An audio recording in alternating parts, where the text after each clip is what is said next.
జగన్మోహన్ రెడ్డి చాలా సందర్భాల్లో మీతో మనం మాట్లాడిన మాటలు ఉన్నాయి. ఇక త్వరలోనే జమిలీ ఎలక్షన్స్ వచ్చేస్తాయి, మనం అధికారంలోకి వచ్చేస్తామని. ఇంత ఇంత ఇల్యూషన్ అంటే ఒక రకమైన మానసిక దీనిలో సైకలాజికల్ సమస్యలతో ఉన్న మీకు ఎప్పుడో 4 సంవత్సరాల 7 నెలలు 3 నెలలు 4 నెలల తర్వాత వచ్చే ఎలక్షన్స్ అప్పుడే వచ్చేస్తాయని చెప్పి జనాలతోటి మైండ్ గేమ్ ఆడుతున్నారు. లేకపోతే మీ కార్యకర్తలను ఉన్న వాళ్ళని సేవ్ చేసుకోవడానికి ప్రయత్నిస్తున్నారు. అరే మీ పార్టీలో ఎంతమంది ఉంటారో ఇంకా తెలియదురా, అందరూ వచ్చేస్తున్నారు, చాలామంది బయటకు వచ్చేసారు. మీరు రైట్ హ్యాండ్ అని పేరు పెట్టిన విజయసాయిరెడ్డి బయటకు వచ్చేసాడు. మిగతా వాళ్ళు రావడం పెద్ద లెక్కేం కాదు. సో 22 లక్షల మంది ప్రజలు 11 మంది ఎమ్మెల్యేలు ఎన్నుకుంటే ఆ 22-25 లక్షల ప్రజల గొంతుకుని శాసనసభలో వినిపించలేని మీరు వచ్చే ఎలక్షన్లో గెలిచి ప్రజలకు ఏదో చేస్తారని చెప్పి భ్రమలో ఎవరు లేరు. గుర్తుపెట్టుకోండి. మీకు అందరికీ కూడా ఇంకొక 1 year 2 years లోపల అందరికీ మీ నేరాలకి మీరు చేసిన అక్రమాలకి ఆన్సర్ చెప్పుకోవాలి. అలాగే కలిగిరి సభలో పెద్దిరెడ్డి రామచంద్రారెడ్డి గారి గురించి అంటే ఈయన మాఫియా గురించి మోడీ గారు ఏమన్నారంటే ఈ మైనింగ్ మాఫియా, ఎర్రచందనం మాఫియా వీళ్ళందరినీ తుంగలోకి తొక్కుతానని చెప్పారు. మోడీ గారు ఇంకా ఏం అనలేదు, మాకేం కాదని అని మీరేం సంతోషపడకండి. మీ నెత్తి మీద కత్తి ఏలాడుతుంది మీతో దారం సపోర్ట్తో. ఆ దారం ఎప్పుడైనా తెగుద్ది, అది మీ నెత్తి మీద గుచ్చుకుంటుంది, గుర్తుపెట్టుకోండి. కాబట్టి ఇది మన వేణుగోపాల్ రెడ్డి గారు మీతో మాట్లాడడానికి ఒక మంచి అవకాశం కల్పించినందుకు చాలా సంతోషం.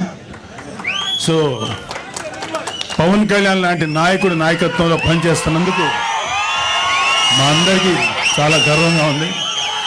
ఒక నిజాయితీ పరుడైన నాయకుడైనా ఆయన ఆధ్వర్యంలో పనిచేయటం నిజంగా మాకు గర్వకారణం. మాకు ఏ పదవుల మీద ఏ అధికారాల మీద ఆశ లేదు. నిజాయితీగా పవన్ కళ్యాణ్ గారి యొక్క ఆశయాల మేరకు మేము పనిచేస్తున్నాం. సో మనందరం కూడా మన భవిష్యత్తు ఇంకా బ్రైట్ చేసుకోవడం కోసం, అద్భుతంగా చేసుకోవడం కోసం పనిచేద్దాం. ఇప్పుడు మీరు చాలా మాటలు విన్నారు, ఎన్ని చెప్పాను నేను. వెల్ఫేర్ కార్యక్రమాలు ఇంకా చాలా కార్యక్రమాలు ముందుకు వస్తాయి. మన విలేజెస్ రోడ్లు ఎంత పాడైపోయాయో మీ అందరికీ తెలుసు. ఆ రోడ్లు పవన్ కళ్యాణ్ గారు ఎలా బాగు చేస్తున్నారో తెలుసు.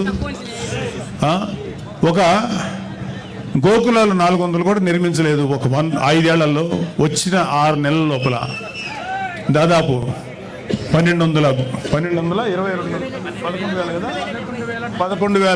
గోకులాలు, ఇంకో 11,000 గోకులాలు తయారీలు ఉన్నాయి. అసలు పంచాయతీరాజ్ శాఖగా చేశాడు ఆయన పెద్దిరెడ్డి రామచంద్రారెడ్డి. అటవీ శాఖ మినిస్టర్గా చేశారు. పవన్ కళ్యాణ్ గారు చేస్తున్నారు. మీ కంటి ముందు తెలుస్తుంది నిజాయితీగా పనిచేసేవాడి పనితనం ఎలా ఉంటుంది, అడ్డగోలుగా ప్రజల్ని దోచుకు తినేవాడి పనితనం ఎలా ఉంటుందని. అది ఆల్రెడీ చూశారు మీరు.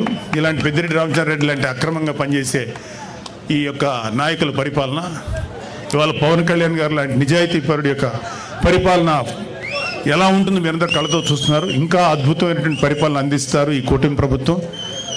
మన చంద్రబాబు నాయుడు గారి నాయకత్వంలో, మోడీ గారి నేతృత్వంలో, పవన్ కళ్యాణ్ గారు లాంటి వారియర్ సమక్షంలో జనసేన అద్భుతంగా ముందుకు దూసుకెళ్తుంది. కూటమి ప్రభుత్వం మంచి పరిపాలన మీకు అందిస్తుంది.